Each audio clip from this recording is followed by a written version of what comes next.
This is Adventure for Life. I'm Joel, and we're going to look today at the installation of the accessories I've done. So you see up there on the right side of the roof rack, you see the high lift jack. If you look closely, you'll see the Rotopax for water and for gas. And then you see on this side, I've left the clips open, and we're going to look at the Zwift lock system if you've never heard of it, and the Stow It system if you've never heard of that. And we're going to hook my shovel up.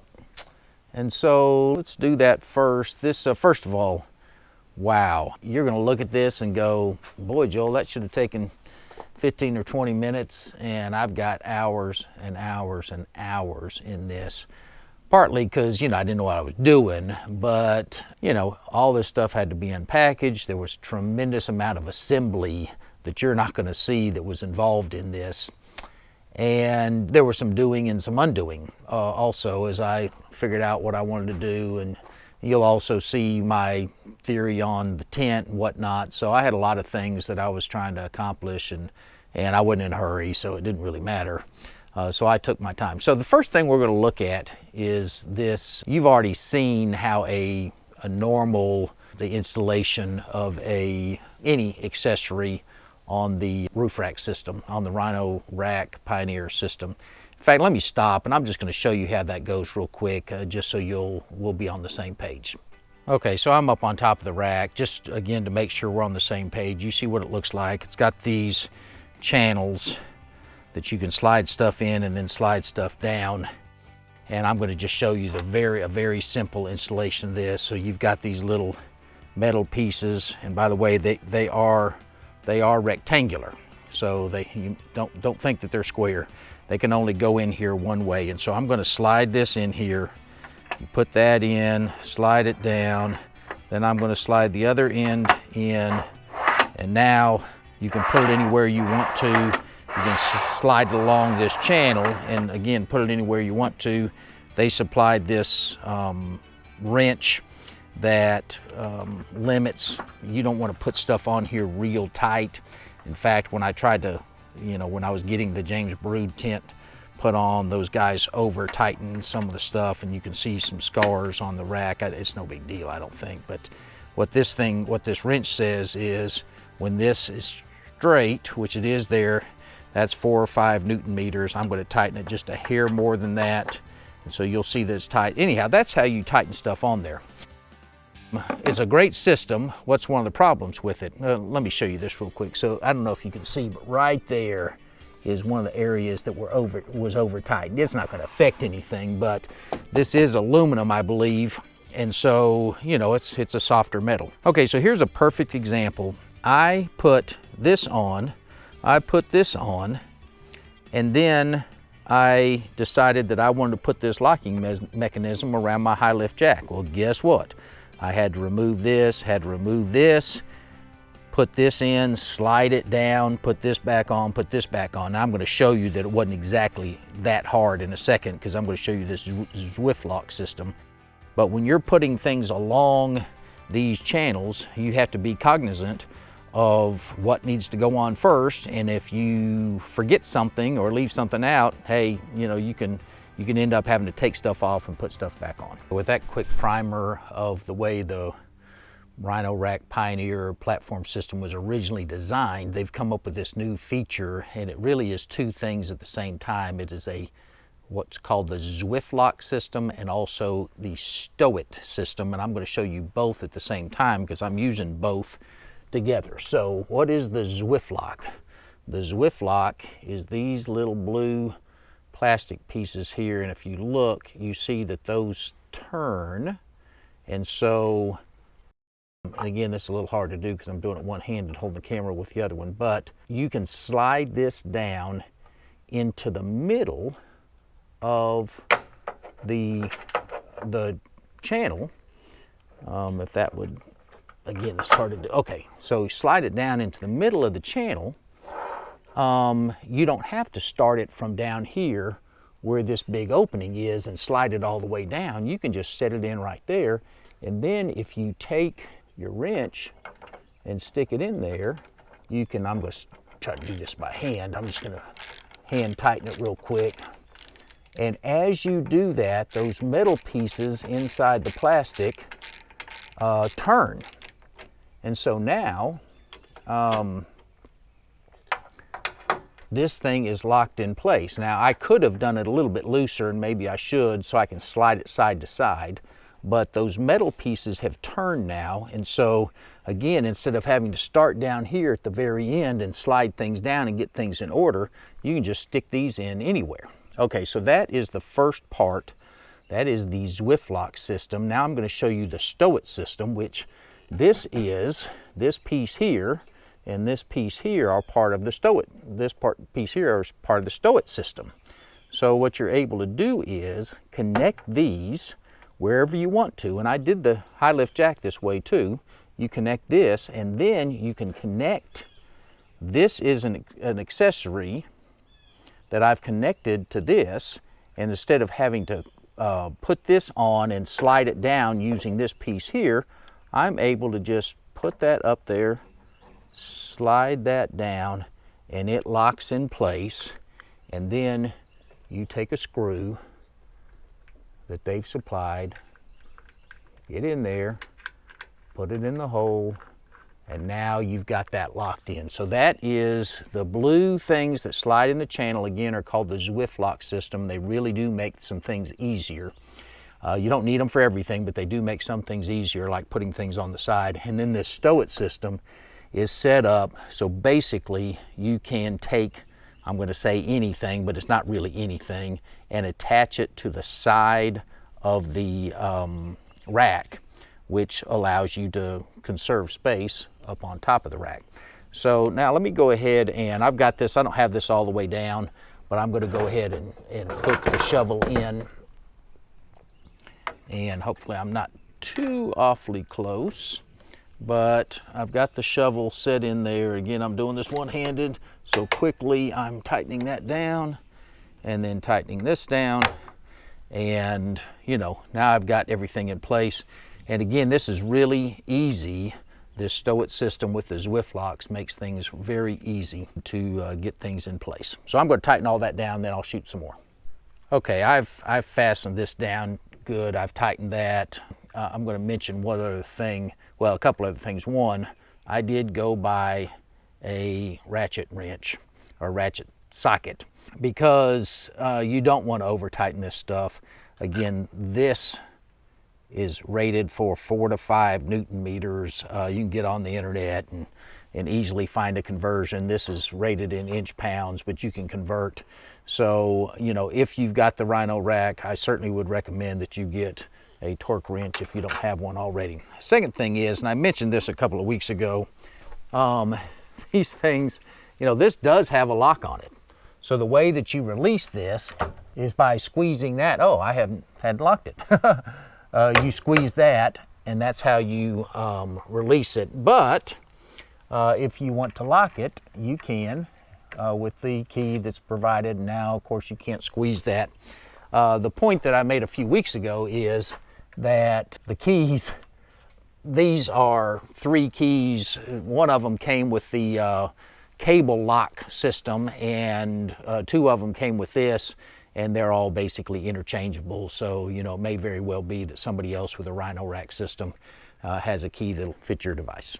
So moving on, I also got the high lift jack, and I've now attached it to the side of the Pioneer platform with these devices. I looked at, there's a accessory that connects both, one accessory that connects both the high lift jack and a shovel on the same side, on the same accessory. It's basically a combination of the other thing and then this. And I looked at that and finally just decided I'd rather leave it like it is right now. I may change that later. I also ordered there's a little rubber piece that you can order from High Lift. You see how that's flopping around, and so I'm going to get that piece, and it will hold that on more tightly. I did get the boot to protect this from mud and whatnot, and we'll look at the locking cable when I get up the top of the platform. While we're down here, I'm also going to look at, or we're going to look at the Rotopax. So you see how they're up there and they're actually hanging off of the end of the platform. I don't think that's a problem, and I'll talk more about why I did that, but they are hanging off a few inches off the end, and again, I'll show you why when I get up top.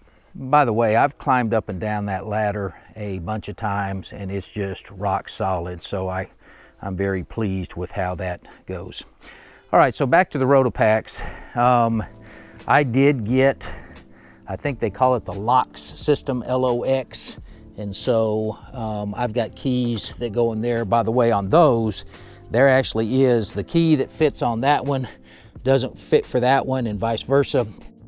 And I did get the double stacking system, so there's an extension that I bought for the Rotopax locking system. I'm not going to show you how I hooked it up down there at the bottom because I'd have to take it apart, but that was pretty simple. And you'll see that I actually hooked it up the way that there's a round plate that comes with the Rotopax, and it just so happened that it was about this wide, and so I put one of the bolts here and one of the bolts there, and as far as I'm concerned, it's very solid. I'm shaking that pretty hard right now and it's on there. I mean, that's just because I didn't tighten it, but as far as it moving, it's not going anywhere. This is that cable lock that I put on. I mean, could somebody cut that? Could somebody steal my jack? Sure. I think it was 170 bucks or something like that. I'm not going to get all that worried about it. I bought the cable not specifically for this, but I figured I might as well use it and put it on there. Again, you know, that's locked on. The Rotopax are locked on. And then as I just now showed you, the shovel is locked on. So everything that I've got up here is locked on and would be at least a little bit difficult to steal. Okay, so I'm going to go to the end of the platform, and so this is what I've got. I mean, again, that doesn't look like much, but unpackaging, getting the just assembling everything, it really did take a while, and figuring out where I wanted stuff. I originally had the shovel over here on this side, you know, right above the driver's side door, and I figured out, well, no, I don't really want that because of where the tent's going to be. So, all right, so let's talk about the tent. I have followed up on this ARB tent again, and it, you know, is probably the way I'm going to go.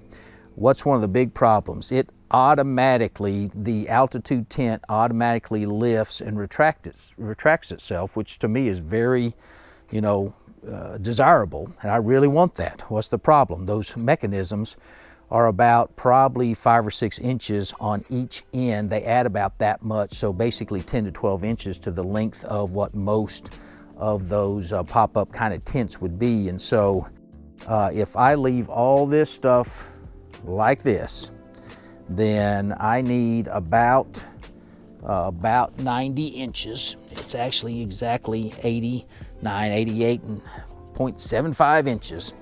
And so that shows you, you know, basically from the end of that measuring tape to where I am is maybe 92 inches, something like that. And so that requires, or is going to require, that my tent overhang the front, probably not quite that far, but yeah, about from the end here, about 10 inches. Now, you know, some of you may go, oh my goodness, that's crazy, I wouldn't do that. I'm going to do a couple of things. One, most of these tents are mounted with just 2 bars supporting them with 4, you know, points where they're bolted on. I'm probably going to get a couple extras and mount it in 3 or 4 points on this rack so that it is for sure not going anywhere. Second thing, I don't think it's going to be any big deal to have that. I need it to be there, And so what I'm going to do is, you know, is it going to catch extra wind? I don't think so. It's going to catch wind either way. It's going to catch wind if it's hanging out where it is or if it's back here along with the roof rack. So, you know, I'm waiting to see what the installers say.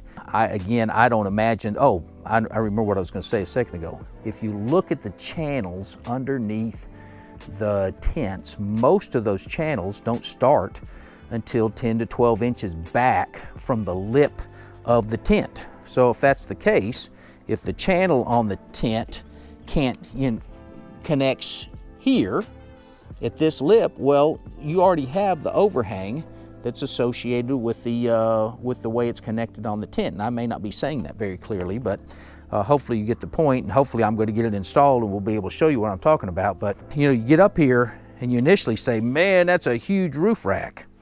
You start putting a rooftop tent on here and you run out of real estate in a hurry. So anyway, this is what she looks like at the moment.